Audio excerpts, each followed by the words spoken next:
como varios cambios ahora este fin de semana. Eh, Hablé de mayo porque en realidad dije que la universidad no estaba pagando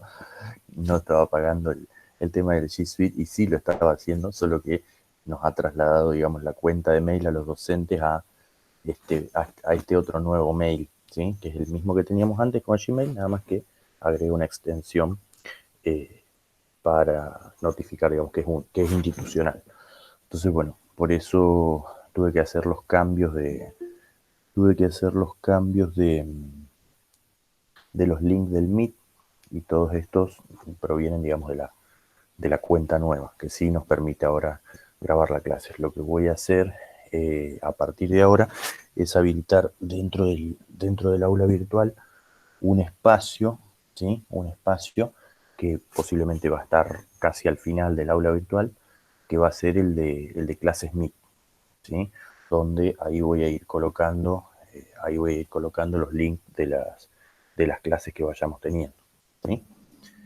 Para que, bueno, o sea que si alguien no puede asistir o si alguien quiere darle una mirada nuevamente a la clase o escuchar nuevamente o algún concepto no queda claro o lo que sea, bueno, tenga la posibilidad, digamos, de acudir a las clases, ¿sí? Vienen a ser como los nuevos apuntes durante pandemia. Este, Así que bueno, cambió el mail, ¿sí? El mail para realizar cualquier consulta, cualquier inquietud, es el que está puesto ahí en los avisos. Eh, Cambian los links del Meet y eh, lo que teníamos también era una modificación, bueno, con respecto al tema del horario, ¿sí? Con respecto al tema del horario. No pude finalmente, en base a las respuestas, organizar para consensuar un horario en el que todos puedan, ¿sí? Entonces, como es difícil, digamos, establecer un horario en el que absolutamente todos puedan, lo que hice, bueno, fue proponer el jueves, aprovechando que las clases van a quedar grabadas, es decir, si alguien no puede asistir el jueves por trabajo, por la razón que sea, ¿sí? La clase va a quedar igualmente disponible. Eh, y bueno, obviamente mi compromiso es, ya que el jueves es el día que yo estoy cambiando el horario, no colocar ningún examen, por ejemplo, ese día, sino que cualquiera de los otros 2 días podría ser un día de examen, pero no el jueves.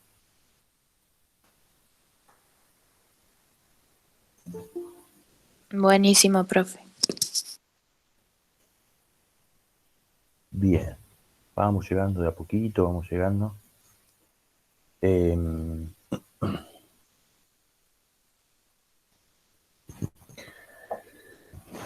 4-7 tenemos hasta ahora. Vamos a esperar un ratito más y vamos a continuar. Bueno, y por otra parte, esto también quería eh, comunicarles como inquietud docente que había surgido, que está bueno, es el tema de, a medida que vamos avanzando en este texto que estamos viendo ahora en este apunte de la unidad 1, eh, estaba viendo eh, la inquietud que había despertado por ahí el tema de la ética, ¿sí? La ética en los comunicadores sociales y el, el no tener, el no tener un código de ética que parece ser algo inquietante para algunos de ustedes. Entonces, una de las... A ver, cuando veamos el tema de las fuentes de los problemas, ¿sí? Cuando veamos el tema de las fuentes de los problemas de investigación, vamos a ver que, entre otras, la experiencia propia que tengan, ¿sí? Es fuente de surgimiento de problemas de investigación. Y es algo que, por lo que planteaban algunos de ustedes, se da en varios de los estudiantes, ¿sí? Es decir, el carecer de un código de ética es, en cierta forma, carecer de un código de procedimientos para saber cómo se van a mover, qué es lo que van a, ¿sí? De qué manera van a actuar, ¿sí? frente a las personas con las que ustedes trabajen, ¿sí? Es una herramienta para la práctica en la comunicación social. Entonces, nada, por ahí una de las posibilidades, ¿sí? Si bien, si bien yo tiendo muchas veces a que el tema del diseño de investigación lo elijan ustedes mismos, ¿sí? Hay temas a veces que son convocantes como esto que está surgiendo. Entonces, una posibilidad, ¿sí? Una posibilidad es hacer un trabajo mancomunado, digamos, entre todo el grupo, ¿sí? O entre distintos grupos, porque la idea también es llevar adelante el diseño de investigación, este plan de investigación por grupos, no hacerlo individual. Llevar adelante este plan de investigación, ¿sí? Acerca de este tema. Entonces, proponerles empezar a buscar información acerca de códigos de ética, de qué manera se va reglamentando el proceder de los comunicadores sociales en la Argentina, si no hay código de ética, cuáles son las legislaciones o algo parecido, que haya algún código, algunas directrices, por ejemplo, ¿sí?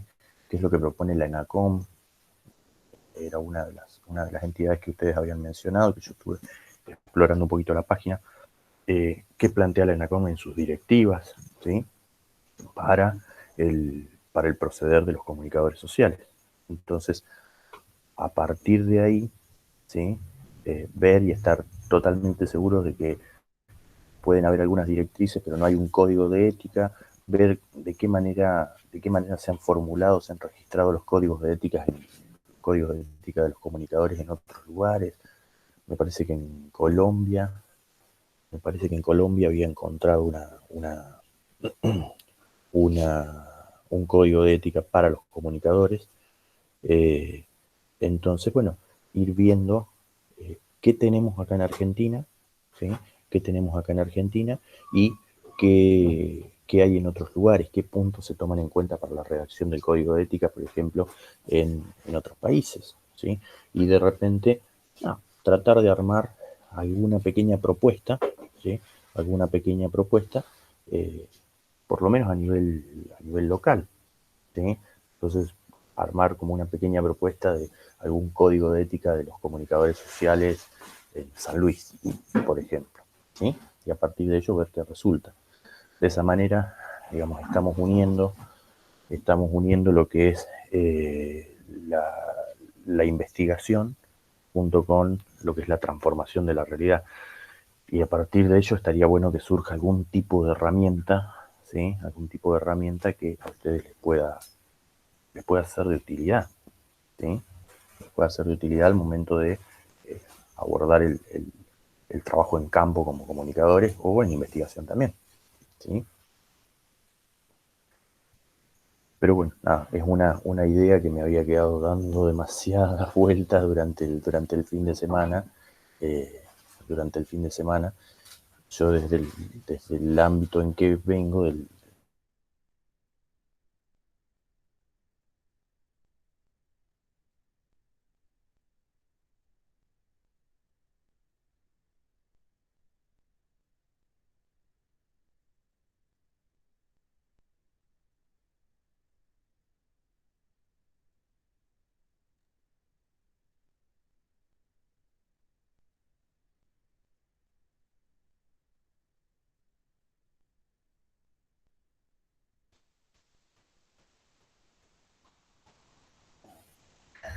volví, perdí la conexión por un momento. Eh, eh, ¿Se escucha?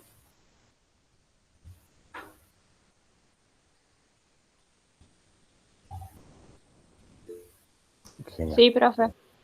Bárbaro, bárbaro. Sí, se me fue la conexión por un momento.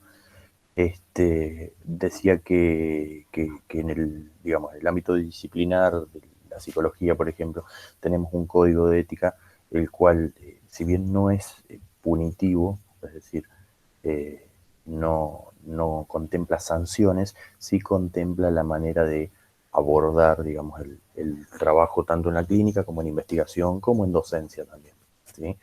Entonces, lo que hace es orientar, y ayuda un montón, digamos, en ese sentido, porque las prácticas toman un lineamiento determinado, ¿sí? Entonces hay cosas que uno dice, bueno, eh, cuando uno, cuando uno aborda a un entrevistado, ¿sí? Si el entrevistado no quiere responder acerca de alguna temática, ¿qué es lo que hace uno? ¿Sí? Respeta, espera y busca desde otra perspectiva, desde otro ángulo, desde otro punto. Eh, entonces, ese tipo de cuestiones, es decir, eh, van o apuntan, por ejemplo, no sé, el caso nuestro, a la integridad del paciente, ¿sí? Entonces, si el paciente no quiere contestar, no contesta, tiene que dar marcha atrás y espera de que sea el momento, digamos, oportuno en que el paciente decida hablar acerca de una temática. ¿Qué pasa si ustedes están haciendo una entrevista? ¿Sí? ¿Qué pasa si ustedes están haciendo una entrevista para poder obtener información, ¿sí? Acerca de alguna temática determinada? Eh, ¿Tienen que avanzar? ¿No tienen que avanzar? ¿Qué pasa con la integridad de las personas? ¿Qué pasa con, bueno, estos temas que planteábamos, estos temas que planteábamos la última vez, ¿sí? No sé si hay derechos a réplica o no, cuál es el papel de los comunicadores, con qué otras cosas, digamos, qué qué tareas competen al comunicador, por ejemplo, ¿sí? A ver, si yo les pregunto en este momento, ¿cuál es el perfil de los comunicadores, cuál es el perfil de los comunicadores formados en la Universidad Nacional de San Luis? ¿Qué tareas pueden llevar adelante, por ejemplo? ¿Qué es lo que me dirían ustedes, principalmente? ¿Cuáles son las más destacadas?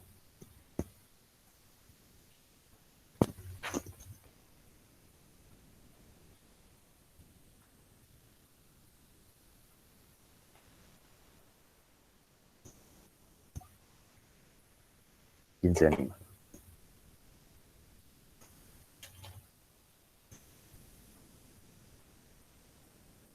¿Me puede repetir la pregunta, profe? Sí, lo que preguntaba es, desde el perfil profesional desde el cual ustedes se forman, ¿sí? Eh, ¿Cuáles son las habilitaciones que ustedes tienen? Es decir, ¿cuál es el trabajo que ustedes pueden desarrollar en el campo, por ejemplo?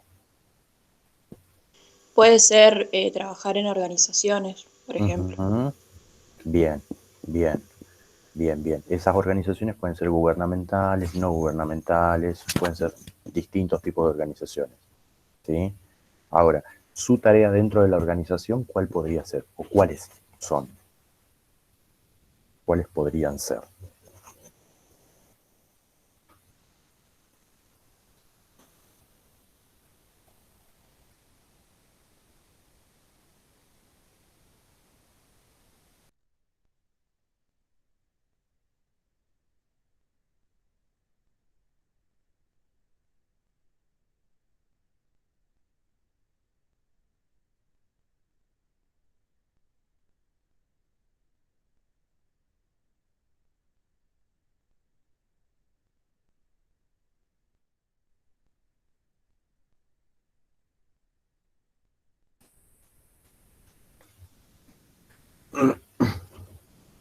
Va y viene mi conexión. Vamos a sacar la cámara a ver si logro tener un poquito más de estabilidad en la conexión. Bien, decíamos, por ejemplo, pueden ser voceros de alguna institución,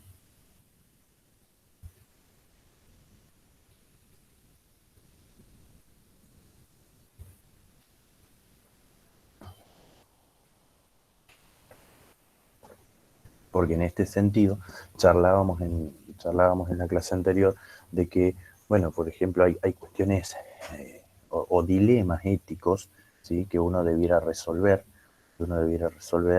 y decir, bueno, ¿qué pasa, qué pasa con aquellos comunicadores que tienen una ideología determinada, ¿sí? Pero que trabajan en una institución cuya ideología es diferente, ¿sí? Es decir, cuáles son los procesos, digamos, que ocurren. Uno podría pensar cuáles son los procesos que ocurren internamente y cómo los resuelve, ¿sí? El comunicador cuando tiene que, digamos, brindar información o brindar datos desde una perspectiva que no es la propia y que muchas veces choca con la mirada propia, ¿sí? Es decir, si se tiene que adecuar, si tiene que elegir otro lugar, trabajar en una institución acorde a sus propias ideas, eh, ¿sí?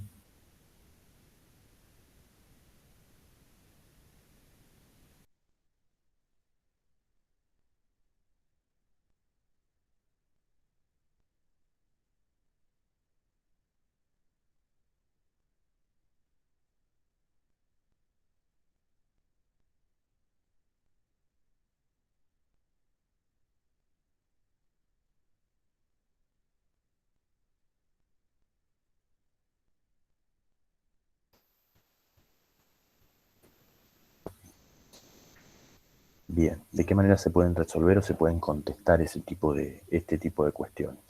¿Sí? Eh, bien, bueno, no sé si venga mucha más gente. Si les parece, avanzamos seguimos avanzando con el texto de la unidad uno. Sí, sí, profe. Bien, bien. Habíamos llegado hasta el punto en que primero habíamos caracterizado la ciencia, ¿sí? Habíamos hecho un repaso por algunos hitos históricos, ¿sí? Y pasábamos ahora, habíamos visto lo que era la definición, ¿sí? La definición de la ciencia desde dos puntos de vista, que justamente en ese momento entramos en la cuestión de la ética. Habíamos definido a la ciencia desde el punto de vista de Bunge como un cuerpo de ideas, ¿sí?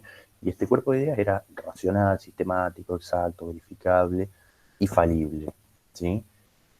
Pero también habíamos incorporado la, la definición o la conceptualización de la ciencia no solo como un cuerpo de ideas, la ciencia no solo formada por ideas, ¿sí? Desprovistas de quién o de las entidades de donde surgen esas ideas, sino eh, agregábamos la definición de Tamayo y Tamayo de 2003 y decíamos que la ciencia era una actividad, ¿sí? La destacábamos como una actividad. Y decíamos justamente, nos habíamos quedado en la idea de que si es una actividad, esa actividad tiene que ser llevada adelante por alguien, ¿sí? Por alguien. Y ese alguien son los investigadores. Es decir, en esta definición de Tamayo y Tamayo, lo que se agrega es que la actividad la llevan a cabo, la ciencia es una actividad llevada a cabo por personas, ¿sí? Por personas en contacto con otras personas. Entonces en ese sentido, eh, si hay personas trabajando con otras personas, ¿sí? Tiene que estar necesariamente, o tiene que ser una actividad necesariamente regulada por la ética, ¿sí? Vamos a ver que desde ciertos autores la ciencia no solamente es una actividad técnica, ¿sí? Sino que es una actividad también que tiene un carácter social. Es una actividad que tiene un carácter social. ¿Por qué? Porque lo que podríamos llamar los productos, ¿sí? Lo que podríamos llamar los productos de la ciencia, es decir, aquello que nosotros eh, creamos a partir de la ciencia, los desarrollos científicos, ¿sí? Tienen un destino que es, eh, digamos, el procurar el mejoramiento de la sociedad, de la calidad de vida de la sociedad, ¿sí? Bien, bien, bien, bien.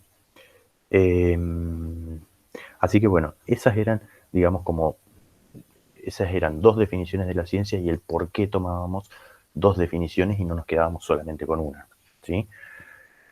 Eh, Ahora bien, cuando nosotros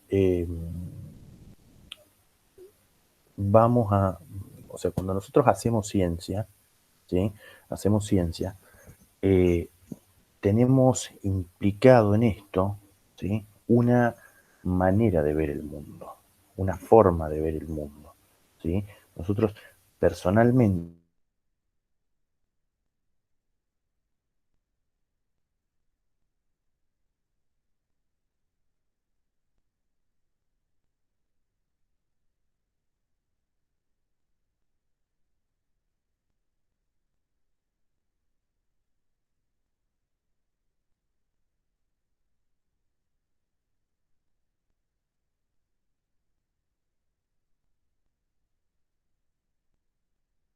libres de valores, por ejemplo, ¿sí? Libres de ideas. Entonces, en este sentido, ¿sí? En este sentido, cuando nosotros creamos teorías, ¿sí? Creamos teorías, esas teorías tienen un destino, decíamos recién, que es el aporte a la sociedad, ¿sí? El aporte a la sociedad. Decimos que cuando hablamos de teorías, no hablamos de teorías en el aire, sino de, en este caso, personas que están interactuando, que necesitan comunicarse, ¿sí? Y nosotros tenemos que saber si podemos darle o no mejores recursos para ello, ¿sí? Eh, ¿Por qué? Porque si nos quedamos con lo que ya tenemos, ¿sí? Con lo que ya tenemos, podríamos estar aplicando formas, ¿sí? Formas de abordar objetos que no sean las más efectivas, ¿sí? Que no sean las más efectivas. Esto que hablábamos recién, y decíamos, bueno, si nosotros tenemos claro hasta dónde tenemos que avanzar obteniendo información, ¿sí? Estamos respetando la integridad de la persona que está siendo entrevistada, por ejemplo. Entonces, muchas veces se puede obtener más información si respetamos la integridad de esta persona, ¿sí? Si priorizamos la integridad de la persona sobre la recolección de información, por ejemplo, que haciéndolo al revés, ¿sí? Que si insistimos preguntando, bueno, pero usted nos tiene que decir, a ver, eh, qué es lo que le pasa con este fenómeno determinado, y la persona no quiere hablar. Entonces, qué es lo que hacemos? Terminamos cerrando a la persona, no respetamos su integridad y no obtenemos la información que buscábamos, ¿sí? Entonces, muchas veces, muchas veces, si nuestras técnicas, por ejemplo, de abordaje, no están actualizadas, ¿sí? No están actualizadas, muchas veces nos manejamos con técnicas que no son efectivas. Entonces, la investigación lo que nos permite en este caso es poder lograr a partir de estos avances, ¿sí? Eh, Nos permite lograr o conocer, por ejemplo, ¿sí? Que el respeto a la integridad de la persona entrevistada eh, nos brinda en muchos casos mayor información que el no respeto y la insistencia, ¿sí? Entonces, a eso apuntamos cuando decimos que podríamos, por costumbre, ignorancia o dogmatismo, ¿sí? Continuar aplicando técnicas cuya efectividad pueda estar cuestionada muchas veces desde la comunidad científica, ¿sí? En lugar de dar otro tratamiento o abordaje. Y pasa muchas veces que, ¿cómo es esta cuestión de las técnicas por costumbre, ignorancia o dogmatismo? ¿Sí? Por costumbre, porque yo aplico una técnica determinada porque siempre se ha hecho así, ¿sí? Porque en los medios esa es la técnica que se usa, ¿sí? Eh, y uno dice, bueno, ¿y cuál es el fundamento? No, se usó siempre así, ¿sí? O siempre se usó esta técnica para hacer tal tipo de abordaje. Y uno dice, bueno, pero no tiene un fundamento más que justamente el histórico de siempre se hizo así, ¿sí? Por ignorancia es seguir utilizando técnicas porque desconocemos otras, por eso la importancia de muchas veces cuando uno lee otras investigaciones similares a las que nosotros queremos llevar adelante, ¿sí? Lee de qué manera o qué técnicas se han utilizado para abordar el objeto desde el punto de vista de otros autores, ¿sí? Desde el punto de vista de otros autores. ¿Cuáles son las técnicas para poder obtener información que han, que han llevado adelante? ¿Sí? Y muchas veces por dogmatismo, ¿sí? ¿Por qué? Porque fulano, que es una autoridad en el tema, dijo que tiene que ser así, dijo que esa es la técnica que hay que usar, ¿sí? Entonces fulano puede ser desde un docente que les da una materia determinada hasta alguien muy conocido, digamos, en el área en la cual estamos trabajando, ¿sí? Pero básicamente apuntamos a que, apuntamos a que eh, nosotros abordamos el mundo desde una mirada determinada, ¿sí? Y hay diferentes maneras de ver el mundo, de concebir el mundo. Esas miradas que nosotros tenemos se transmiten a la forma en que hacemos ciencia. Y es importante,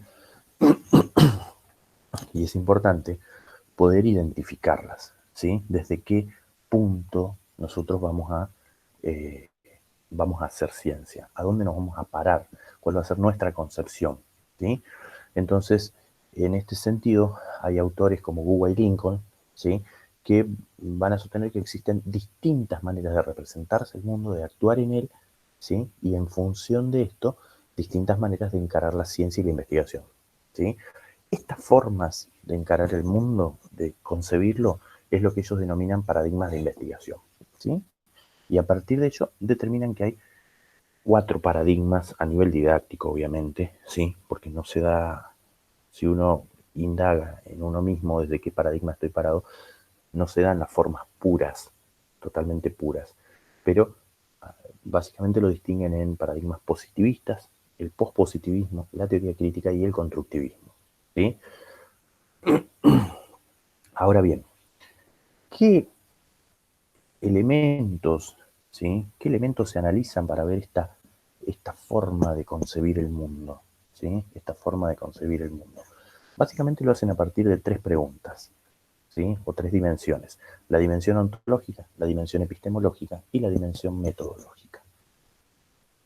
La dimensión ontológica, ¿sí?, se pregunta o se traduce en la pregunta por ¿cuál es la forma y naturaleza de la realidad? ¿Y qué podemos conocer de esta realidad? ¿Sí? Con esta pregunta se juega decimos que se juega el dilema acerca de lo que es real, de lo que entendemos por la realidad, ¿sí? Es decir, si yo les pregunto a ustedes, ¿sí?, ¿ustedes han tenido epistemología antes de esta materia? Sí, el cuatrimestre pasado. Genial, genial. Claro, sí, sí, sí, sí, sí, sí. Sí. Eh, entonces, si yo les pregunto a ustedes, ¿qué es la realidad para ustedes? Es una pregunta compleja, obviamente, pero ¿cuál es la primera respuesta que se les viene?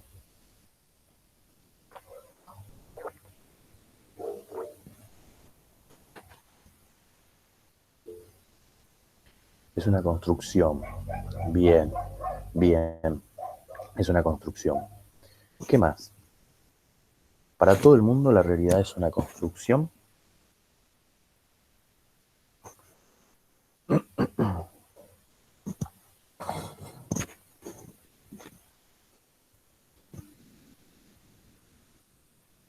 ¿Y quién construye esa realidad? Si fuese, digamos, si tomamos en cuenta esto, ¿quién construye esa realidad? ¿O cómo se construye esa realidad? Ya nos estamos metiendo por ahí con lo metodológico también. ¿Qué les parece a ustedes?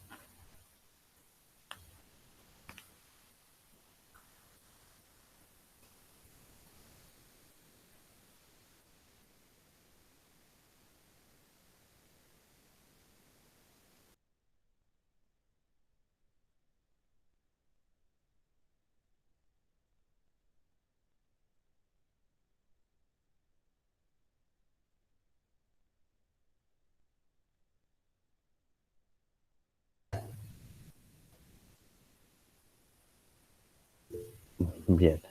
Es una construcción que cada uno hace a partir de lo que percibe del mundo. A ver, vuelvo al chat. En el que está inmerso.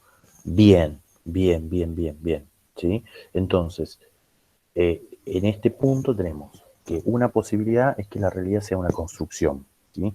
Y que esa construcción la haga cada uno, ¿sí? La haga cada uno. Entonces, bien, bien, bien, bien.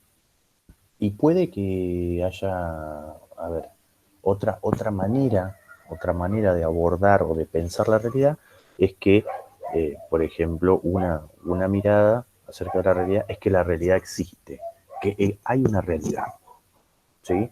Y que algunos la ven y otros no la ven, ¿sí? Algunos la ven y otros no la ven.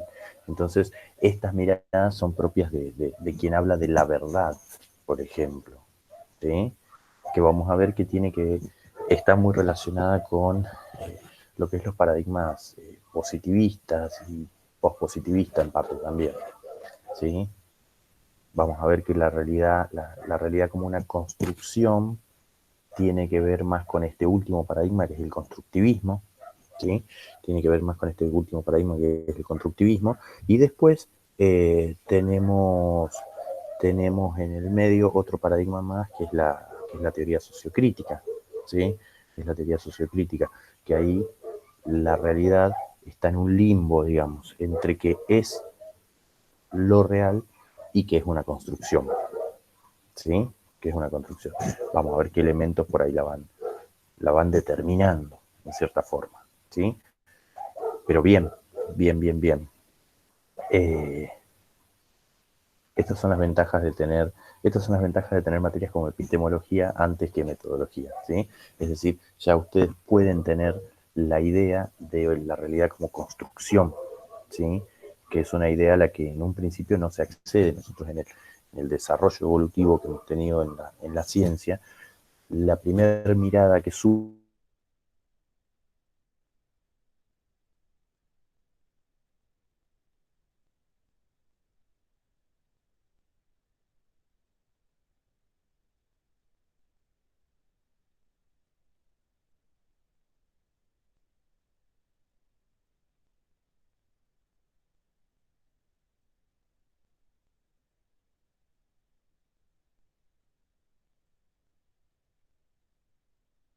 nos interroga acerca de, o se traduce en la pregunta sobre, ay, perdón,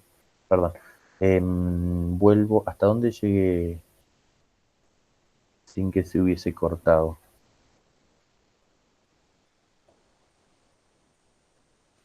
No, estaba comentando sobre lo importante que es tener epistemología antes que... Bien.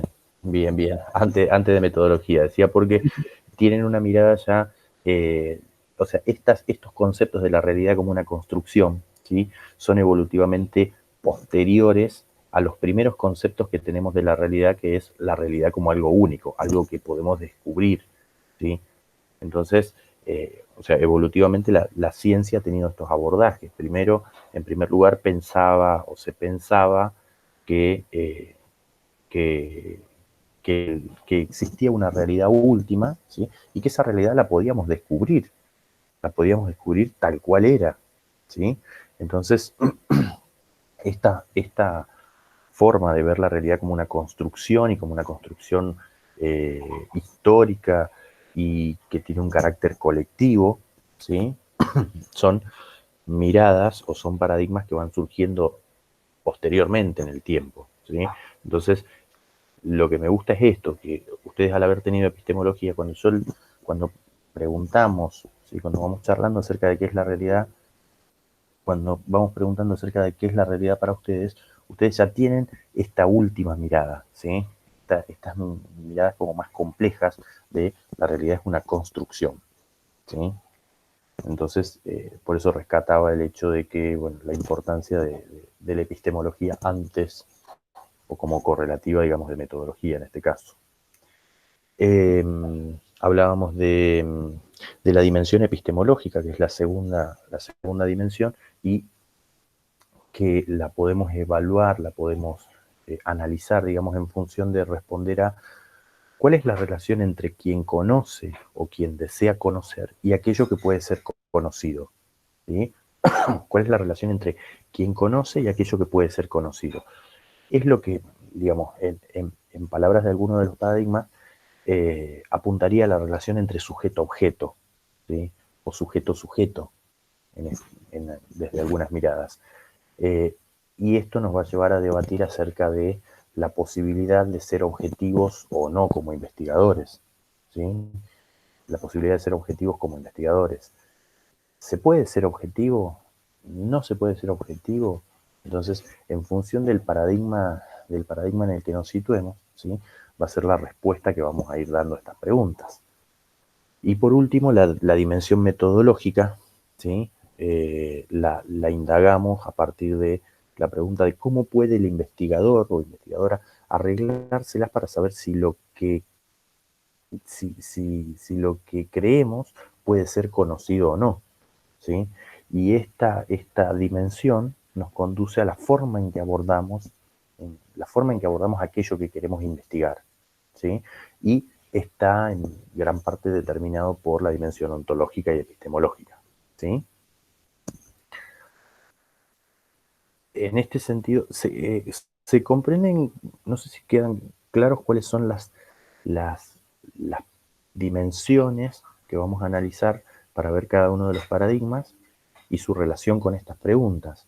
O sea, en resumidas cuentas, la dimensión ontológica apunta a qué es la realidad para nosotros, ¿sí? Y qué podemos conocer de ella.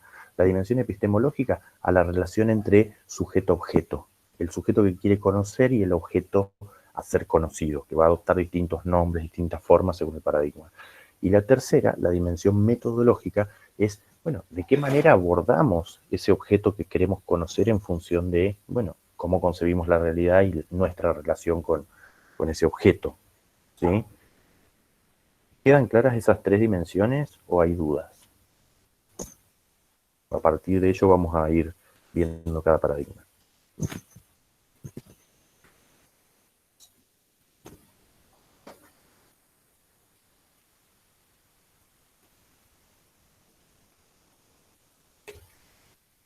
Bien, bien, bien, bien. Genial, genial. Aclaro que Gould y Lincoln son una mirada entre muchas miradas posibles, ¿sí? Es decir, mientras Gould y Lincoln dividen los paradigmas de investigación en cuatro: positivista, pospositivista, constructivista y sociohistórico, sociocrítico, digo.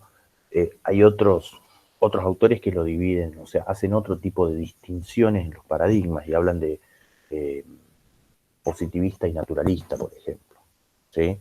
Entonces, bueno, esto no es la mirada, ¿sí? Es una de las miradas que hay, una forma de poder distinguir estos paradigmas entre otras posibles, ¿sí?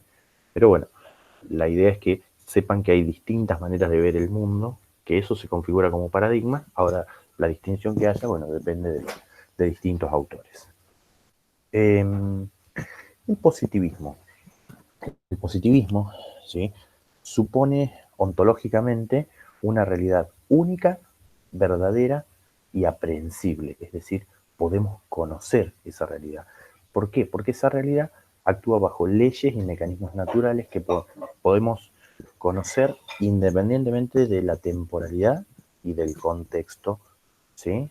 Independientemente de la temporalidad y del contexto. Es decir, el conocimiento que nosotros logramos, ¿sí?, de esa realidad, ¿sí?, primero es posible conocerla. Hay una sola realidad que podemos conocer, ¿sí?, trabajando bajo el amparo de las ciencias desde muchos autores, y que esa realidad se mueve en función de leyes, ¿sí?, o mecanismos naturales. Nosotros lo que conoceríamos son esos mecanismos naturales. Y si conocemos esos mecanismos, la realidad siempre se comporta de la misma forma, ¿sí? Cuando decimos siempre, estamos diciendo no importa en qué tiempo lo veamos, ¿sí?, ni en qué lugar.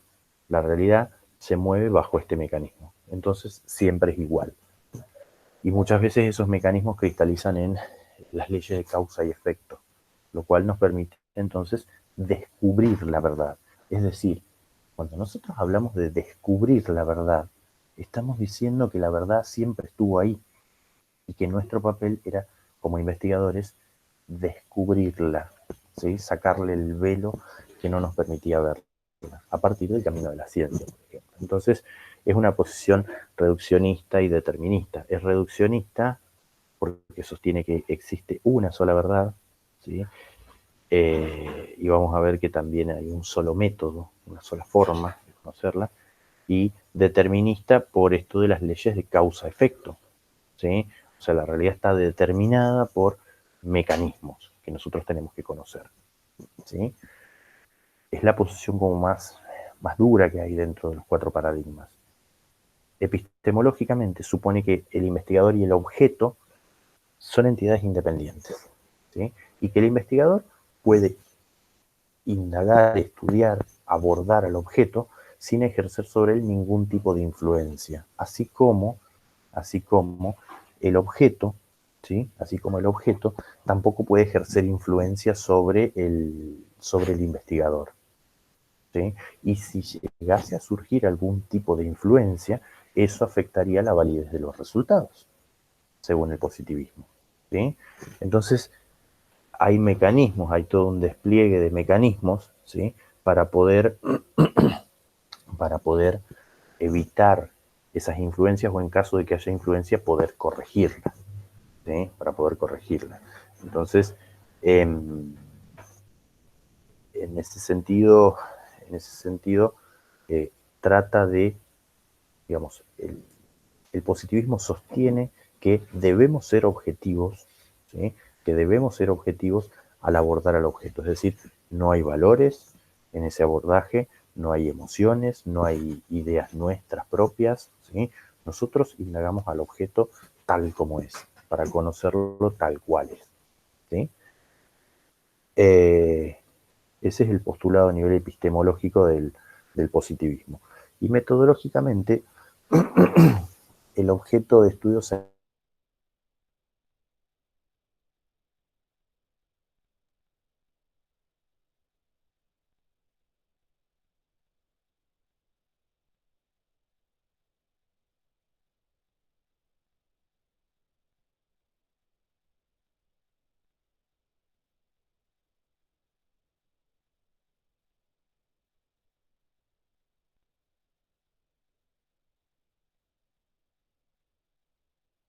de variables, ¿sí?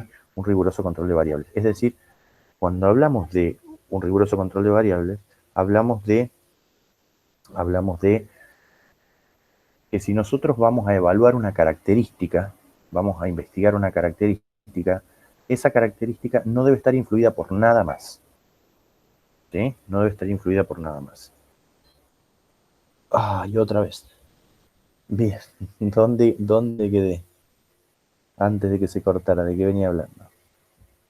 Estaba hablando de que no podían haber valoraciones. Y no sé si después sigue hablando, por eso avisé. Bien. No, pero está bueno que me avisen porque yo como estoy con la presentación si se me cortan no me entero. Entonces está bueno esto, que me vayan retroalimentando porque yo tengo en pantalla el texto nada más. Así que mil gracias. Decíamos que en el positivismo no puede haber, digamos, está desprovisto en el abordaje del objeto, ¿sí? En el abordaje del objeto está, el investigador debe ir desprovisto de valoraciones, es decir, no pueden influir los valores, los juicios que tiene, ¿sí? Sino que justamente esto hace a que el investigador sea objetivo. Y para el positivismo, el investigador no solamente puede, sino que tiene que ser totalmente objetivo, ¿sí? Tiene que ser totalmente objetivo. Estar separado totalmente del objeto, es decir, no influir sobre el objeto de investigación, ni a su vez ser influido por el objeto de investigación, ¿sí? Y metodológicamente, la posición es experimental y manipulativa. ¿Por qué? Porque se aborda el objeto se sostiene bajo hipótesis que deben ser verificadas, ¿sí?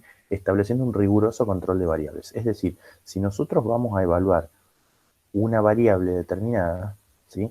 Para que no haya ninguna influencia sobre los resultados, esa variable tiene que estar totalmente aislada, ¿sí? Totalmente aislada. Es decir, la investigación se hace prácticamente en condiciones de laboratorio, ¿sí? En condiciones de laboratorio.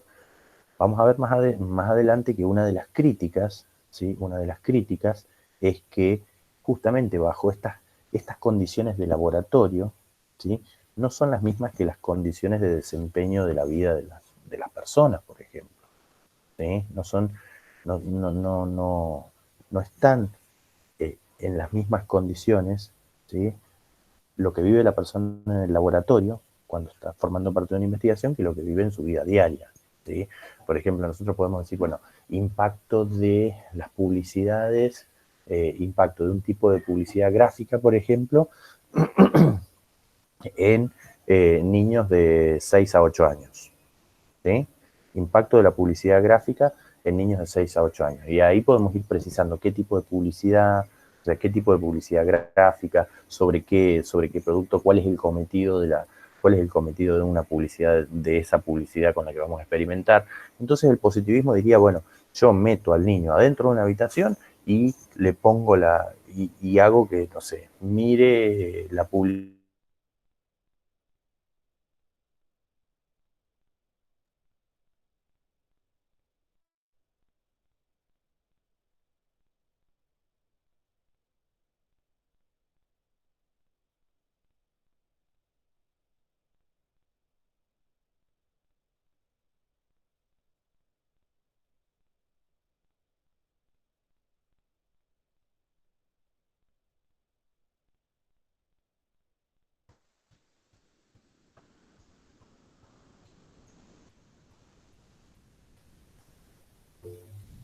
Sí, sí, quedé en la metodología, ¿no? Ya había empezado a hablar de la metodología, me parece, en el positivismo.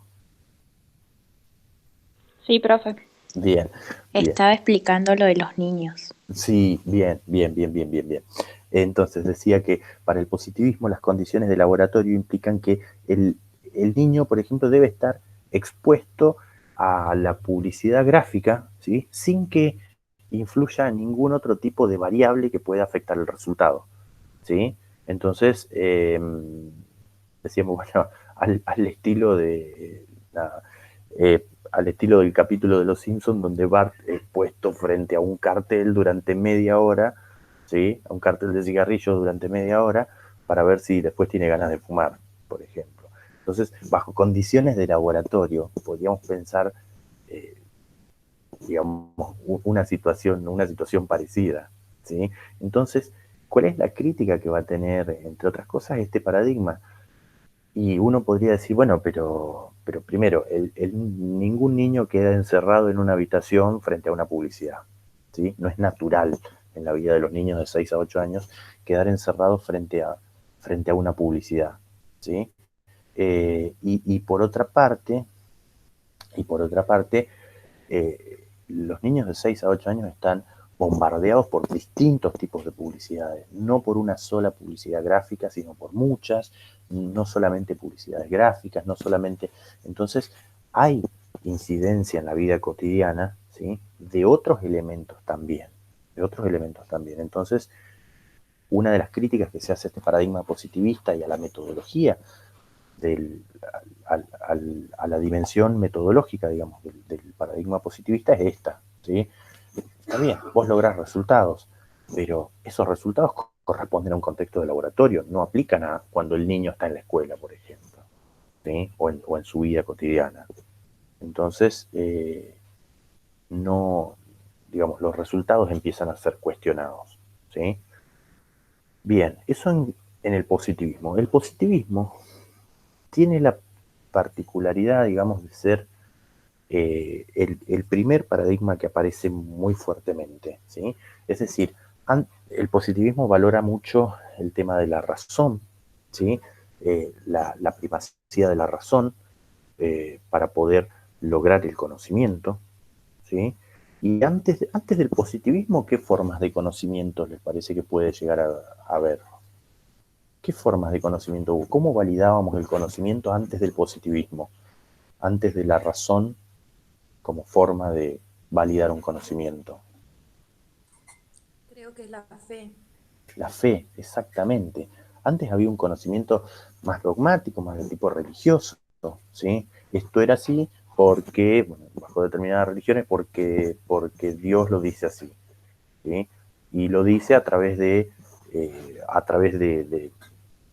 alguien, a través de intermediario, por ejemplo, a través de la iglesia, a través de la palabra autorizada de alguien, ¿sí?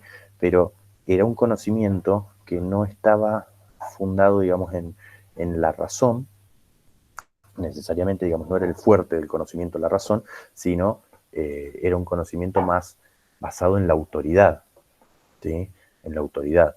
Entonces, por eso digo, siempre el positivismo, ¿sí? Si bien ya no tiene auge, no tiene impacto y menos aún en las ciencias sociales, el positivismo puro, ¿sí? Menos aún en las ciencias sociales, se configura como un escalón necesario, ¿sí? Como un escalón necesario para poder llegar al lugar donde estamos hoy. Y que yo les pueda preguntar a ustedes, bueno, ¿qué es la realidad para ustedes? Y que me digan que es una construcción, ¿sí?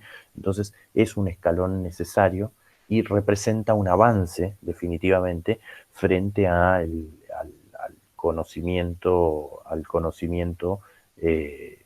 desde la autoridad religiosa o desde el punto de vista de la fe, ¿sí?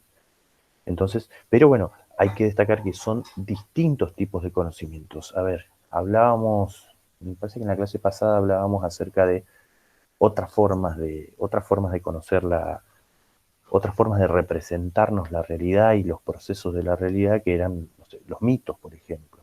Los mitos, las leyendas, ¿sí?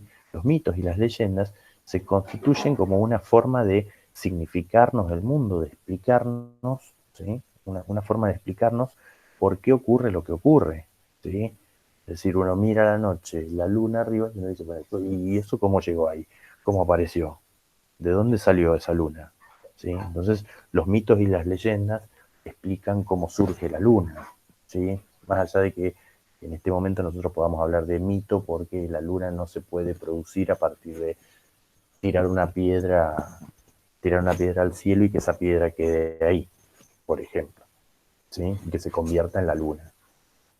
Entonces, lo lo que nosotros tenemos son formas de significar aquello que vemos como la realidad, ¿sí? Entonces, estos paradigmas que estamos viendo, entran ya en el mundo, digamos, a partir de un mundo más científico, ¿sí? Pero no significa que antes de eso no nos podíamos explicar de ninguna manera la realidad. Habían distintas formas, ¿sí? Bien, bien. El post Decíamos que el positivismo era lo que se conoce en el texto de Hugo Lincoln como la perspectiva aceptada. Durante unos 400 años, más o menos, aproximadamente durante 400 años, eh, la forma de conocer era la forma positivista, ¿sí? El paradigma positivista. Y era, obviamente, bueno, la forma de conocer validada, es decir, el conocimiento válido y verdadero provenía de la mano del positivismo. Toda otra forma de conocimiento no era válida o no era científica, ¿sí? No era científica. En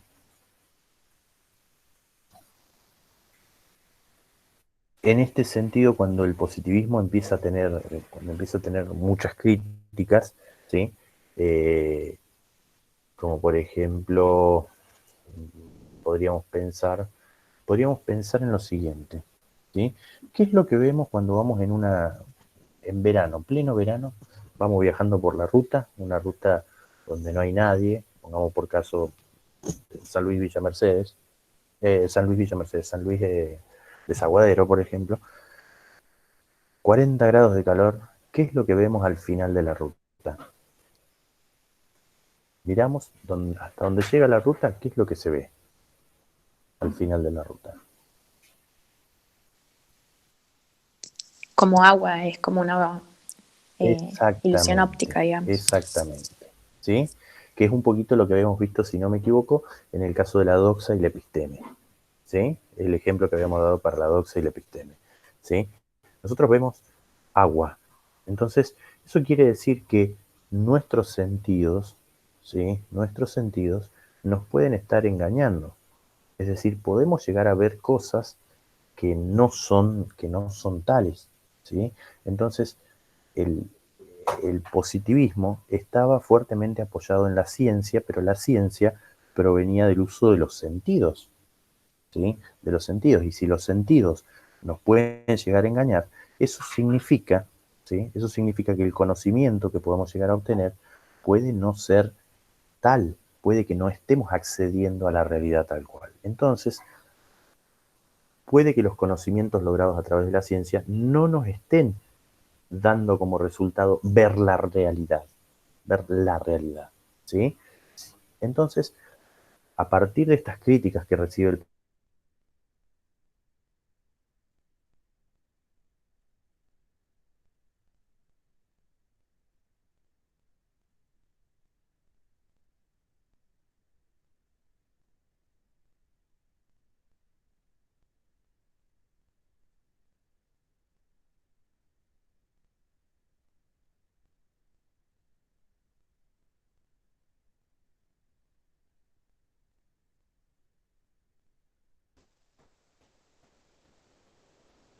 Bien, ahí volvió. Ahí volvió. Hablábamos de que el pospositivismo supone una forma más evolucionada, ¿sí? Que el positivismo y más flexible, ¿sí? Entonces, más evolucionada porque toma las críticas que se le hacen al positivismo, ¿sí? Y se adecua a esas críticas para poder contemplarlas, ¿sí? Entonces, presenta el pospositivismo a nivel ontológico, va a seguir sosteniendo que existe una única realidad, ¿sí? Una realidad última, pero que esta realidad la podemos aprehender, ¿sí? Podemos acceder a esta realidad solamente de manera parcial e imperfecta, ¿sí? Solamente de manera parcial e imperfecta. Es decir, nunca vamos a llegar a conocer esta realidad tal cual es. Por más que exista una realidad única de fondo, nunca la vamos a poder llegar a conocer tal cual es. Y muchos autores sostienen incluso que por más que accedamos a la realidad tal cual es, nunca vamos a enterarnos, ¿sí? Nunca vamos a enterarnos. ¿Por qué? Porque nuestros mecanismos para acceder a esa realidad son defectuosos, ¿sí? Por ejemplo,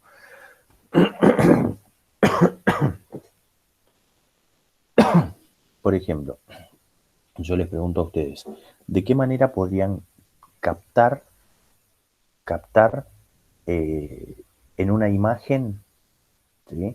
¿De qué manera podrían ustedes captar en una imagen la realidad, por ejemplo? Viéndolo desde el punto de vista, no sé, positivista, por ejemplo. ¿Cómo podrían captar ustedes la realidad en una imagen?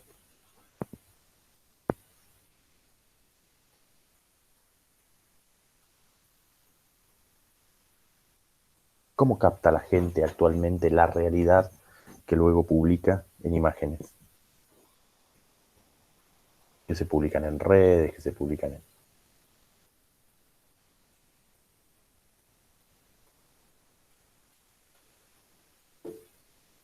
Perfecto. Con una cámara fotográfica, ¿sí? O el celular, ¿sí? Uno saca una foto, exactamente. Uno saca una foto y para uno eso es la realidad, ¿sí? Eso es la realidad, porque eso es lo que ocurre, lo que vemos, lo que, digamos, es una realidad obviamente basada en los sentidos, ¿sí? O podemos descubrir al menos una parte de la realidad. Pero estos mecanismos imperfectos de los que se habla, ¿sí? Pueden hacer, por ejemplo, a ver, si uno tiene una cámara fotográfica, ¿sí? Esa cámara funciona de la misma manera desde que uno la compra o desde que se fabrica hasta la eternidad. No, no. Requiere, eh, requiere un service, básicamente, un mantenimiento, ¿sí? Un mantenimiento. Eh, la lente puede verse afectada, puede rayarse con el tiempo, puede cubrirse de polvo, puede cubrirse. Entonces, eso hace que la captación de esa realidad, digamos, ¿sí? No sea tal cual es. Lo mismo ocurre con la investigación, ¿sí? Lo mismo ocurre con la investigación. ¿Por qué? Porque, entre otras cosas, cuando el sujeto aborda, y ahí ya nos metemos un poquito en la dimensión epistemológica también, cuando el sujeto aborda un objeto de investigación, ¿sí? Va a decir el pospositivismo va a decir, bueno, a ver, eh, intentamos ser lo más objetivos posibles, ¿sí? Pero sabemos que no se puede ser totalmente objetivo, ¿sí? Que muchas o que algunas de nuestras ideas, algunos de nuestros valores, parte de nuestra historia personal, puede estar influyendo en el abordaje de ese objeto, ¿sí? Puede estar influyendo en el abordaje de ese objeto.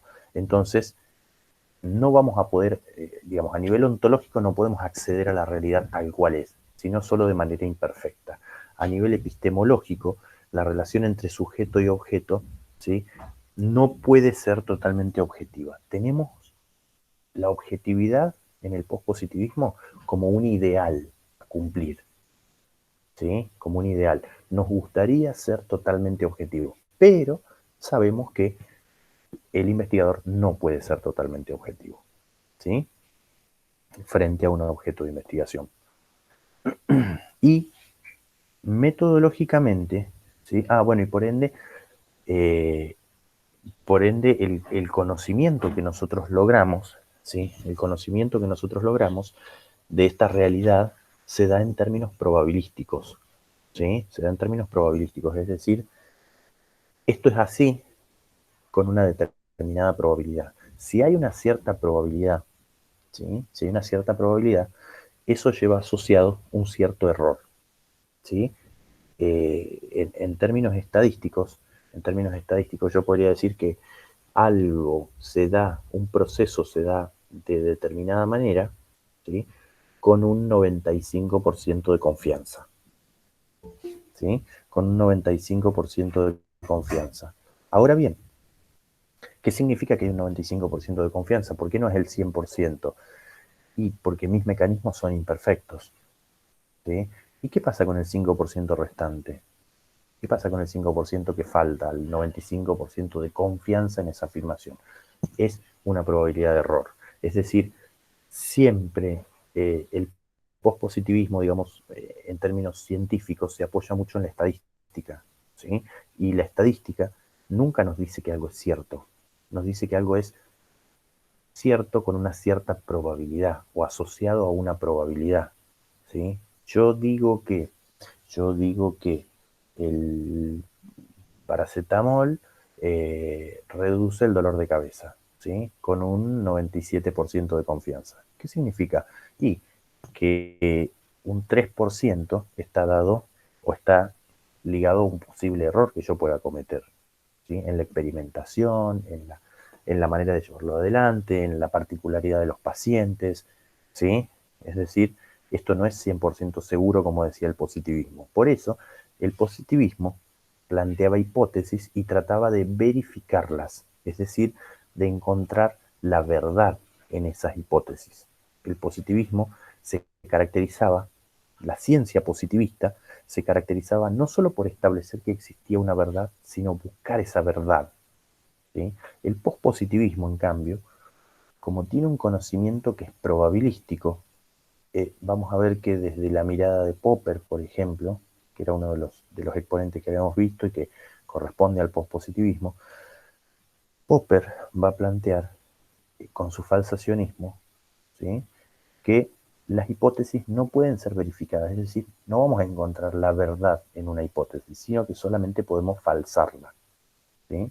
Entonces, esto está en relación con lo que podemos conocer de la realidad. ¿Qué podemos conocer de la realidad? Lo que es falso, no lo que es verdadero. Por lo tanto, la ciencia del positivismo no busca la verdad, ¿sí? Busca proponer hipótesis y corroborar para ver si la podemos falsar, si la podemos tirar abajo. Si no la podemos tirar abajo, la vamos a seguir manteniendo, pero sabemos que no es una verdad absoluta, es una verdad con una cierta probabilidad, ¿sí? Y la vamos a seguir sosteniendo hasta que en distintas experimentaciones en algún momento la podamos voltear, digamos, a esa hipótesis, ¿sí? Entonces, las hipótesis solamente pueden ser falsadas. Si solamente podemos conocer lo que es falso, no podemos conocer lo que es verdadero, ¿sí? Entonces, en ese sentido, la verdad de la cual disponemos es probabilística. Esto es probablemente así. ¿Pero estás seguro, seguro? No. Tengo un 3% de posibilidad de equivocarme. Tengo un 5%, tengo un 10%. ¿Sí? Entonces, eso se da, digamos, a partir de procedimientos estadísticos. La verdad es analizada estadísticamente, ¿sí? Pero, bueno, ¿qué comparten el positivismo y el pospositivismo? Una realidad última, única, ¿sí? Solo que mientras que el positivismo dice sí la podemos comprender y entender tal cual es, el pospositivismo va a decir no, podemos acercarnos a esa realidad en mayor o menor medida por el camino de la ciencia, pero nunca vamos a acceder a la verdad tal cual es. Y a nivel metodológico, se siguen proponiendo entonces las hipótesis, pero ya no para verificarse, no para ver su valor de verdad, sino para tratar de falsarlas entonces, para demostrar su falsedad. Por lo tanto, el conocimiento que nosotros tenemos, ¿sí? Del que disponemos, es aquello que no hemos podido demostrar todavía que es falso. Y metodológicamente se investiga en condiciones más naturales, ¿sí? Es decir, se tratan de establecer investigaciones en el contexto natural. En este caso sí, por ejemplo, si analizamos el impacto de la publicidad gráfica en niños de 6 a 8 años, lo vamos a hacer en sus ambientes naturales, en la escuela, camino a la escuela, en la calle, en los juegos, frente a la televisión, etcétera, etcétera, etcétera. ¿Sí? Entonces, es un poco más, en este sentido, si lo comparamos con el positivismo, metodológicamente es un poco más realista. Sus resultados pueden no ser tan exactos, pero sí más confiables, tal vez, ¿sí? Que aquellos resultados devenidos de condiciones de laboratorio. Bien. ¿Cómo vamos hasta ahora? Más allá de los cortes y las interrupciones, ¿cómo vamos hasta ahora? ¿Queda más o menos claro esta distinción entre positivismo y pospositivismo? ¿Qué tienen en común? ¿En qué se diferencian estos dos paradigmas? ¿Alguna pregunta, alguna duda?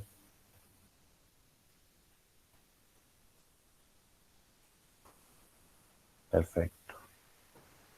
Bien, ¿preguntas? ¿Alguien tiene alguna pregunta?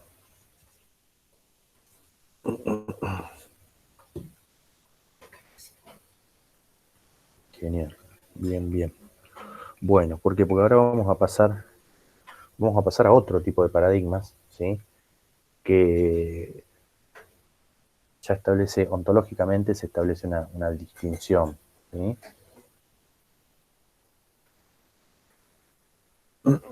Ontológicamente se establece ya una distinción. Y es el caso de la teoría crítica, ¿sí? La teoría crítica.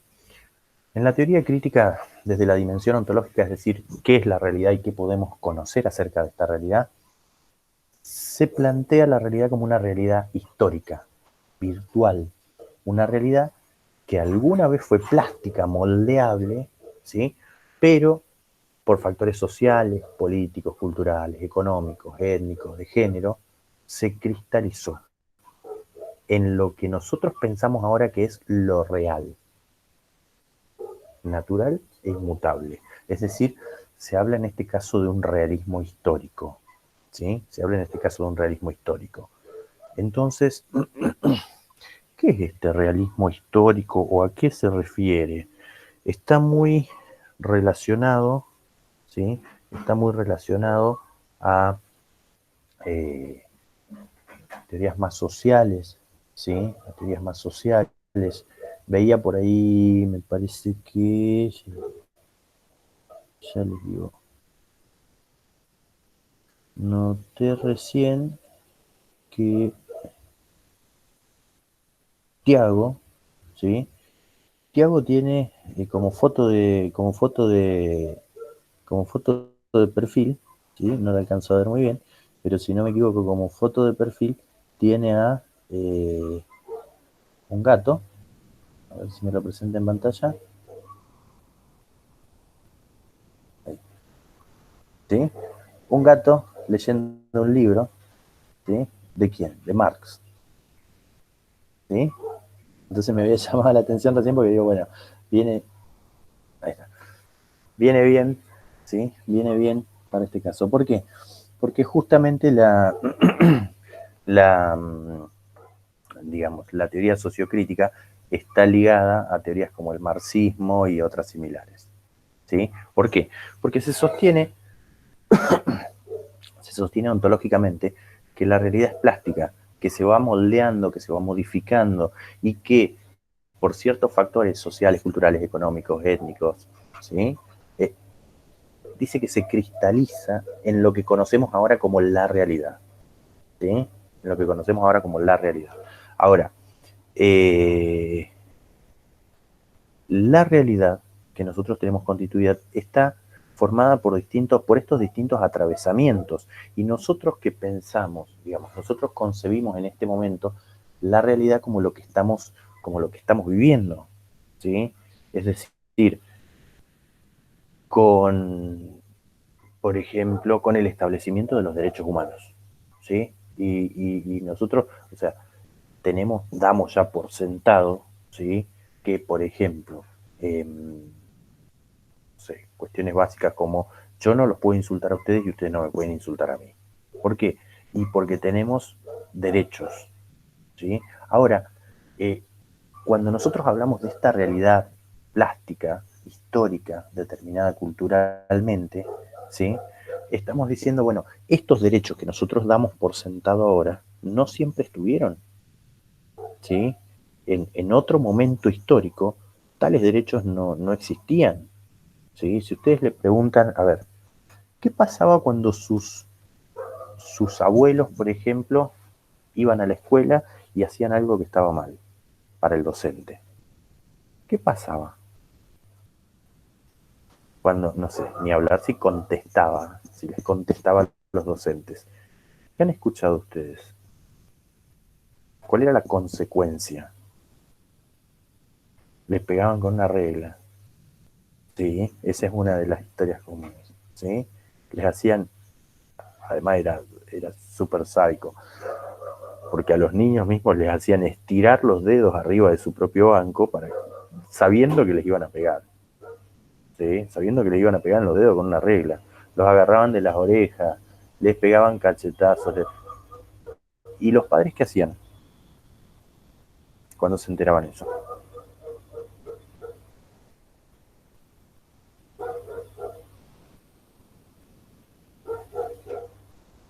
Los humillaban en público. Les pegaban encima, claro. Los padres se enteraban y después cobraban en la casa de vuelta. ¿Sí? Se cobraban por partida doble. Los padres acompañaban el reto del docente. Exactamente. ¿Sí? Sí, acompañaban al son de la regla. Es cierto. ¿Sí? Ahora, ¿alguno de ustedes tiene hijos en edad escolar?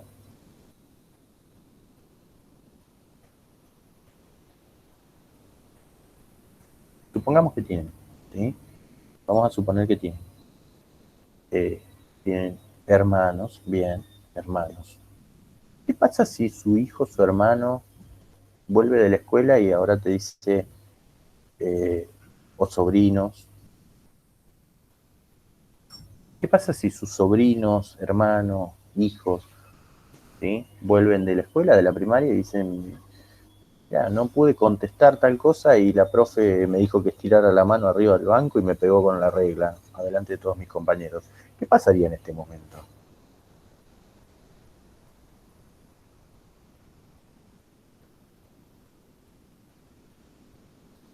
Vamos desde el sumario académico, pasamos por el sumario académico, la denuncia penal, exactamente, la escuela, docente, denuncia, sumario, escrache, etcétera, etcétera, etcétera. Es decir, en este momento, ¿sí? Estamos condenando algo y obviamente nos parece natural condenarlo, ¿sí? ¿Por qué? Porque estamos defendiendo algo, ¿sí? Y está relacionado con el derecho de los niños, ¿sí? Que fíjense, yo no les estoy citando a Colón, les estoy citando a sus abuelos, que pongan esta situación al momento en que sus abuelos iban a la escuela, por ejemplo, ¿sí? Es decir, estamos en un rango entre no sé, alrededor de los 100 años atrás, más o menos, ¿sí? Donde la realidad hace 100 años atrás era otra, y era, digamos, esta cuestión de todo el tema de los derechos de los niños, por ejemplo, ha evolucionado, y los derechos en general han evolucionado, ¿sí? Han evolucionado durante todos estos años, ¿sí? Hasta en este momento concebirlos de la manera en que los concebimos. El niño va a la escuela, pero tiene derechos, ¿sí? Los docentes tienen obligaciones respecto de los niños. Antes, 100 años atrás, ¿sí? Los derechos y las obligaciones eran muy diferentes y a todo el mundo le parecía que estaba bien. Por eso los padres acompañaban al reto del docente, ¿sí? Por eso los niños cobraban en la escuela y después volvían a cobrar en su casa, ¿sí? Porque en ese momento histórico, social, cultural, La formación estaba dada, por ejemplo, por valores tales como la disciplina, el respeto por los mayores, independientemente de qué es lo que haga el mayor. ¿Sí? En este momento diríamos, bueno, sí, respeto por los mayores, pero en tanto se respeten mis derechos. ¿Sí? Y ahora eso que nos parece a nosotros que es natural y que es lo que tiene que ser, ¿sí? Es una realidad que desde las teorías sociocríticas, ¿sí?, es algo que ha cristalizado en función de un desarrollo histórico, cultural, social, ¿sí?, económico, razonamientos económicos, ¿sí? Es decir, ahora nos parece, no sé, normal o natural, ¿sí? Normal o natural que una vez que la persona cumple 18 años tiene que empezar a trabajar, ¿sí? Y que los menores de 18 años no tendrían que trabajar. Pero hace 100 años atrás eso no era así. No importaba si vos tenías 18 o no tenías 18. Podés caminar a trabajar con la familia, ¿sí? Esta idea del trabajo infantil, esta idea del respeto por la integridad, son para pensar, digamos, para pensarlos del paradigma sociocrítico, ¿sí?, son realidades que nosotros hemos cristalizado ahora y que nos parecen naturales, pero que años atrás, por ejemplo, la realidad era otra y también estaba naturalizada, ¿sí?, que los niños trabajaran. No estaba mal visto, ¿sí? ¿Por qué? Y porque habían ciertos atravesamientos culturales, sociales, económicos, fuertemente económicos, ¿sí?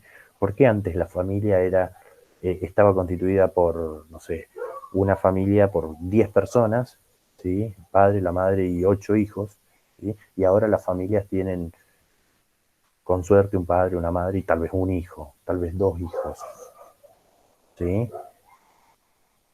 Entonces, son atravesamientos culturales, sociales, que hacen que nosotros pensemos la realidad como lo real, ¿sí? Pero no es otra cosa que cristalizaciones históricas o dadas, cristalizaciones dadas por estos procesos históricos, culturales, económicos, ¿sí? Y uno diría, hay como 20.000 perros acá afuera ladrando, si no se corta son los perros. Eh, entonces, en ese sentido, desde el paradigma sociocrítico, lo que nosotros concebimos como lo real está moldeado por ciertos factores, ¿sí? Y esos factores hacen que cristalicemos en ciertas realidades, ¿sí? Y que las percibamos como la realidad. Por eso les decía, la realidad para el paradigma sociocrítico está ahí en el limbo, entre lo que era el positivismo y el pospositivismo, que había una realidad última, única, ¿sí?, y lo que es el constructivismo, que es una realidad construida. Entonces acá, históricamente, se va dando un proceso, ¿sí?, que cristaliza en una realidad que entendemos como la realidad, ¿sí?, pero que de fondo también se construye en función de estos factores, ¿sí? A nivel epistemológico, es decir, en la relación entre sujeto y objeto, los valores del investigador y del objeto investigado influyen en la investigación a partir de su interacción, ¿sí? Lo que puede conocerse está entrelazado entre el investigador y el grupo investigado. Y de hecho, hay que ver cuáles son los valores, ¿sí? En este caso se sostiene no solamente que el conocimiento se construye entrelazado en valores del investigador y del investigado, ¿sí?, sino que a su vez, esos valores hay que rescatarlos, hay que analizarlos a esos valores. Por eso digamos, la epistemología es transaccional y subjetivista. Subjetivista porque tiene en cuenta los valores que son propios de cada uno de estos dos elementos, ¿sí? Y transaccional porque esos valores se analizan en la interacción entre el sujeto y el objeto, ¿sí? Se analizan en la interacción entre sujeto y objeto. Y digamos, la teoría crítica trata de modificar una situación, ¿sí? Existe una situación que es ignorada por nosotros y que a partir de la investigación trata de echarnos luz, ¿sí? Trata de echarnos luz. Por ejemplo, los niños trabajan, hacemos investigaciones y decimos, bueno, miren, el niño no funciona como un adulto en miniatura, ¿sí? Sino que estar expuesto al trabajo puede llevar a la producción de determinadas enfermedades que después van a afectar el resto de su vida, por ejemplo. ¿Sí? Investigación dando fundamentos desde el punto de vista biológico.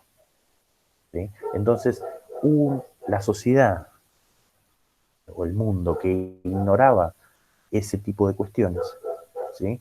Que ignoraba que los niños podrían tener, por trabajar desde muy pequeños, secuelas, ¿sí? Y que el niño necesita disfrutar de los juegos y del tiempo libre, ¿sí? Se da cuenta de repente a partir de la interacción con el investigador y del intercambio de valores, ¿sí? Que tal vez los valores debieran estar puestos en que el niño juegue y se distraiga más que en trabajar, ¿sí? Que es más el daño que se puede hacer que los beneficios que se pueden obtener a nivel económico, por ejemplo. Entonces, a partir de ahí se da la interacción entre investigador y el objeto, ¿sí? Para echar luz sobre una verdad o un conocimiento que era ignorado. Entonces, de esa manera se va cambiando la realidad, ¿sí? Porque las teorías críticas asociadas, ya decíamos, al marxismo, por ejemplo, tratan de, entre otras cosas, no solamente eh, obtener conocimiento para salir de lo que llaman la ignorancia, ¿sí? De aquello que desconocemos, sino que van un poco más allá y son aquellas perspectivas en investigación que muchas veces tratan de no solo obtener conocimiento, sino modificar la realidad, ¿sí? Es decir, vamos a ver después ciertos enfoques como la investigación-acción, por ejemplo, ¿sí?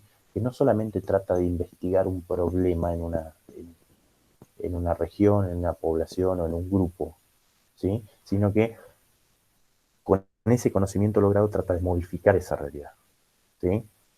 Entonces, la metodología, a nivel metodológico, esta postura es dialógica y dialéctica, ¿sí? Porque por ahí una interacción, un diálogo entre investigador y lo investigado, que intenta transformar la ignorancia en una toma de conciencia de las experiencias de opresión, sufrimiento, conflicto y lucha, ¿sí? ¿Para qué? Para producir estos cambios en la realidad, ¿sí? Por eso decíamos una postura, digamos, un exponente de esta postura es la teoría de Marx, por ejemplo, ¿sí? Bien, entonces, frente al positivismo y pospositivismo, acá hay un diálogo entre el investigador y el objeto, se rescatan los valores, se analizan esos valores, ¿sí? Eh, y se interacciona, hay una interacción, una transacción entre el sujeto y objeto, ¿sí? Esto se plasma, digamos, esto se plasma a nivel metodológico en estos diálogos con la intención de, bueno, conocer y por ende disminuir la ignorancia y transformar esa realidad, ¿sí?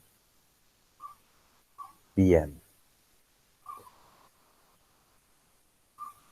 ¿Queda más o menos claro cuál es la idea del paradigma sociocrítico?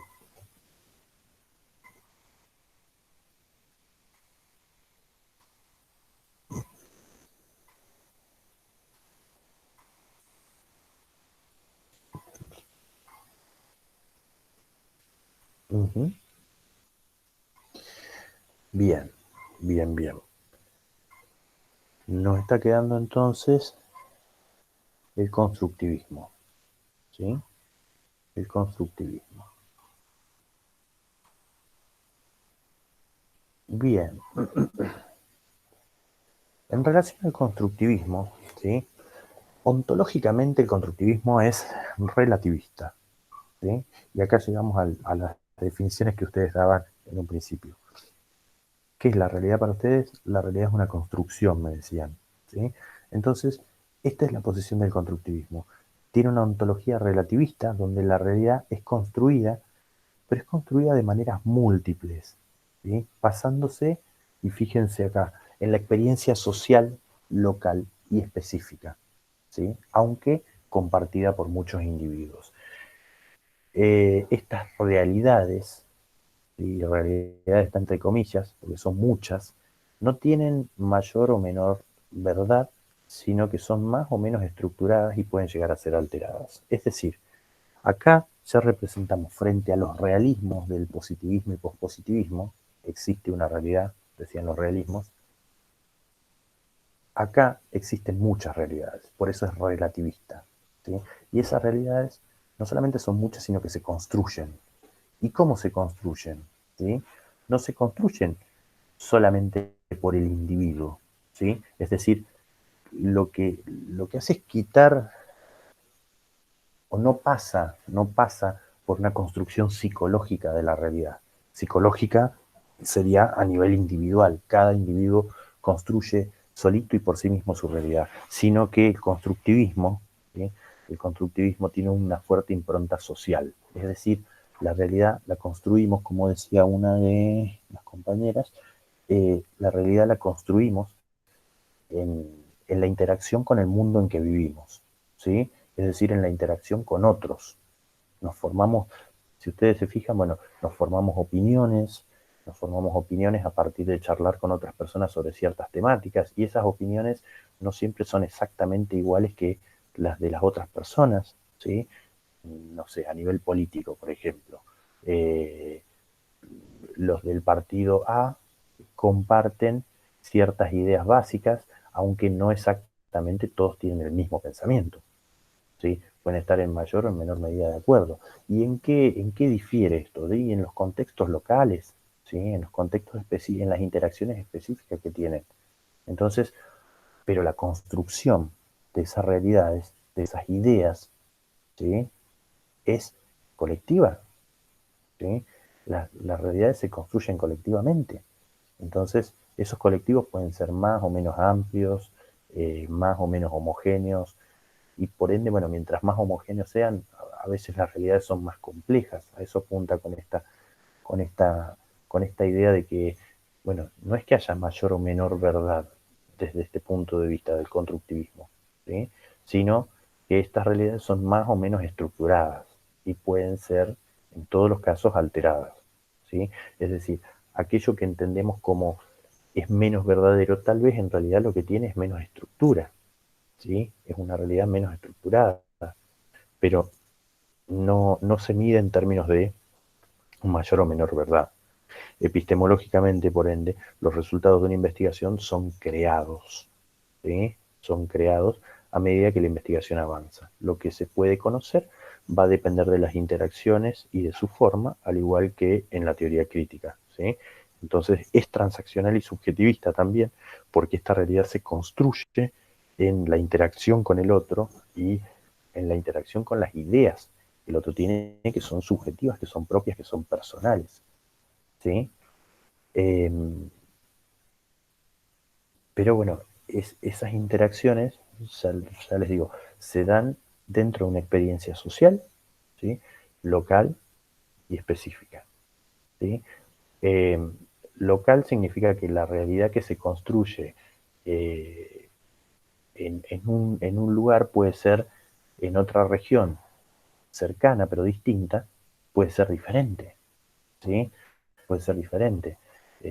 No sé, lo que se entiende por circulación comunitaria del virus, por ejemplo. Tal vez no tenga las mismas características en San Luis ciudad que en Villa Mercedes, que en Villa Larca, por ejemplo, ¿sí? Entonces, cada uno va construyendo sus ideas, ¿sí? En la interacción con otros, y se pueden compartir en mayor o en menor medida, ¿sí? Se pueden compartir en mayor o en menor medida, pero en términos generales se construyen estas realidades, estas grandes realidades que son compartidas, y bueno, al interior pueden existir diferencias, ¿sí? Pueden existir diferencias, es decir, cuando uno empieza a indagar, obviamente aparecen las diferencias, pero se comparte como un núcleo común, ¿sí? Compartimos como un núcleo común. Por ejemplo, no sé,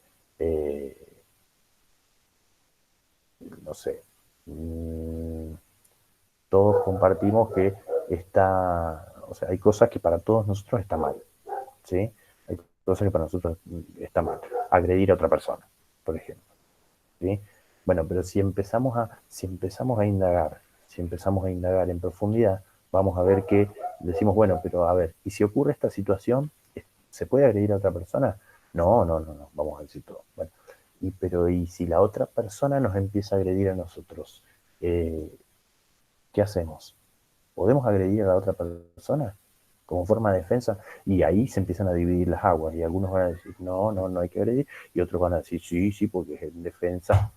Entonces, ¿qué pasa? Tenemos una realidad compartida, ¿sí? Grande, que es, bueno, no podemos agredir a otra persona porque sí, ¿sí? Pero cuando empezamos a ver si hay determinadas motivaciones, se empiezan a abrir las aguas, y se empiezan a abrir los grupos y las construcciones, las construcciones locales, específicas y basadas en una experiencia social, ¿sí? Entonces, no sé, si uno está en determinados ámbitos donde la violencia eh, brinda cierta seguridad, si la violencia gratuita brinda cierta seguridad, bueno, entonces en ese caso la concepción de no debemos agredir a otra persona va a ser totalmente distinta, ¿sí? Va a ser totalmente distinta. Entonces, esas construcciones, ¿sí? Dependen de la experiencia social que tengan las personas, ¿sí? Y no es que esté bien o esté mal, no es que sea más verdadero o menos verdadero, ¿sí? Sino que va a ser una verdad que es construida y que sirve para esa realidad social, local, específica, ¿sí? Eh, por ejemplo, a ver, ¿qué podríamos decir? Distintas formas.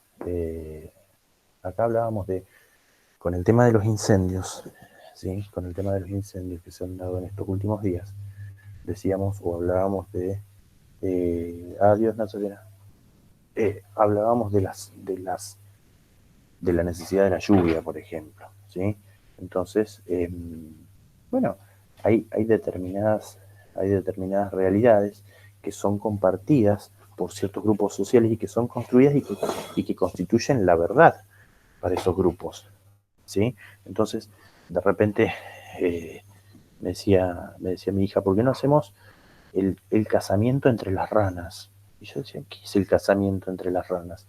Y me dice, porque hay ciertos países donde para que llueva, ¿sí? Lo que hacen es una ceremonia de casamiento, las personas hacen una ceremonia de casamiento entre ranas y de esa manera hacen que llueva, ¿sí? Entonces yo digo, bueno, fíjense que esa es una realidad construida social localmente, ¿sí? Donde se da un ritual para invocar a la lluvia, ¿sí? Y nadie sale en el medio de la población a decir, no, pero escúchenme, no se puede celebrar una boda entre dos ranas con tanta gente alrededor, eso no provoca que llueva, porque el mecanismo de la lluvia consiste en que la evaporación del agua, no, no, digamos, la realidad para ese grupo social es construida de esa manera, y la lluvia, ¿sí? La lluvia se produce como consecuencia de la iniciación de ese ritual por parte de las personas. Entonces, esa es una verdad, y es la verdad para ellos, ¿sí? Y se van a seguir moviendo de esa manera. ¿Por qué? Porque les ha dado resultado, porque les sirve para explicar el mundo, ¿sí? Entonces, uno dirá, bueno, pero eso no es cierto, porque el mecanismo físico de producción de la lluvia es este. Sí, seguro, pero esa es nuestra verdad desde el punto de vista de la física, ¿sí? De la física. Para esa comunidad, la verdad consiste en eso, ¿sí? Tendrá mayor o menor estructura, pero ellos se mueven en función de esa construcción de realidad que han hecho, esa construcción de verdad. Y les ha funcionado, les sirve para explicar el mundo, ¿sí? Entonces, en ese sentido, estas verdades son relativas, ¿sí? Y se construyen en esa comunidad y tienen un valor de verdad. Esas realidades tienen un valor de verdad al interior de esa comunidad. Entonces, uno como investigador lo que hace muchas veces no es ir a cuestionar, muchas veces no, uno no puede como investigador ir a cuestionarles esa verdad, ¿sí? Sino uno trata de, en lugar de cuestionarla, trata de comprenderla, ¿sí? Después tendrá intenciones de modificarla en conjunto con la comunidad o no, ¿sí? Pero uno trata de comprenderla. Hay realidades construidas, ojo, que sea relativista no significa que todo está bien, ¿sí? que toda verdad es válida. Entonces, pero, bueno, obviamente hay valores implicados, ¿sí? Obviamente hay valores implicados. Entonces, de repente la mutilación de mujeres, ¿sí? Para no experimentar placer en determinadas comunidades, ¿sí? Muchas veces, o sea, es una realidad de una comunidad determinada, pero uno puede no estar de acuerdo con eso, ¿sí? Y pugnar para que haya una modificación, ¿sí? Para que haya una modificación. Es decir, una cosa es que haya una construcción colectiva dentro de una comunidad bajo determinados valores, bajo determinados criterios, y otra cosa es que, bueno, cualquier cosa esté bien, ¿sí? Cualquier cosa esté bien. ¿Por qué? Y porque si no, nada, se armaría la comunidad de pedófilos diciendo, bueno, nosotros pensamos, esta es nuestra realidad construida, y como somos un grupo, eh, y desde el paradigma constructivista hemos construido esta realidad social, local y específica, debe respetarse porque tiene mayor o menor grado de complejidad. No, pará.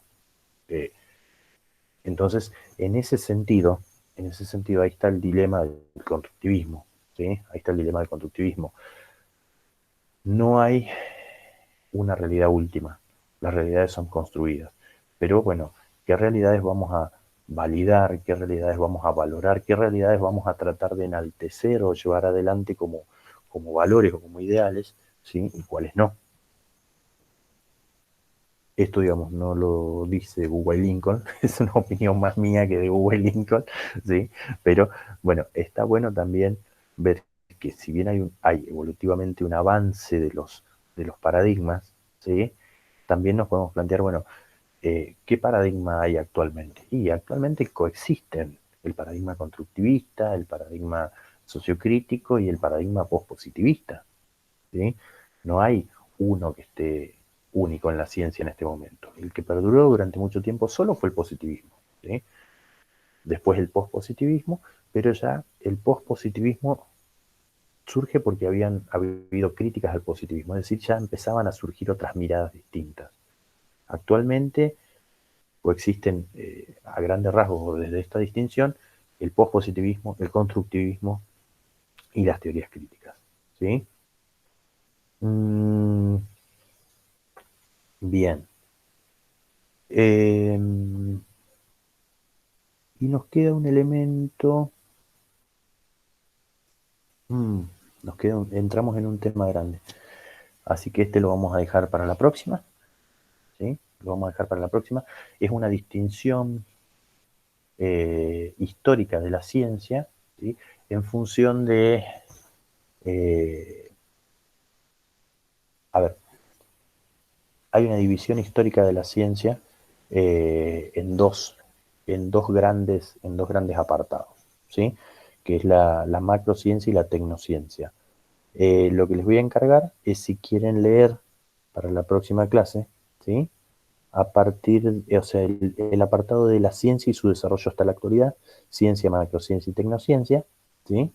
Entonces, a partir de ahí, para que podamos avanzar un poquito más rápido, ¿sí? Se me están yendo tres clases con se me están yendo tres clases con un apunte, pero bueno, si lo pueden leer, entonces directamente ya la clase que viene vamos charlando, o sea, hacemos una pasada general por el texto y vamos aclarando las dudas. Pero básicamente tengan en cuenta que este tema que sigue, que abordamos la próxima clase, hace una distinción de los periodos de la ciencia, ¿sí? En la, lo que se va a llamar presciencia, que no está ahí, la macrociencia y la tecnociencia, ¿sí?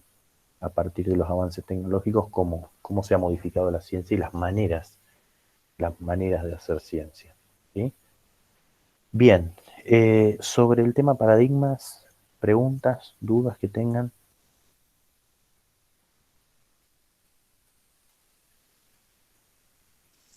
No, profe, para mí se entendió perfecto. Bien, bien, bien, bien, bien. Bien. Resto, ¿hay algo que no se haya comprendido? La dimensión epistemológica de la teoría crítica no me quedó clara, por ejemplo.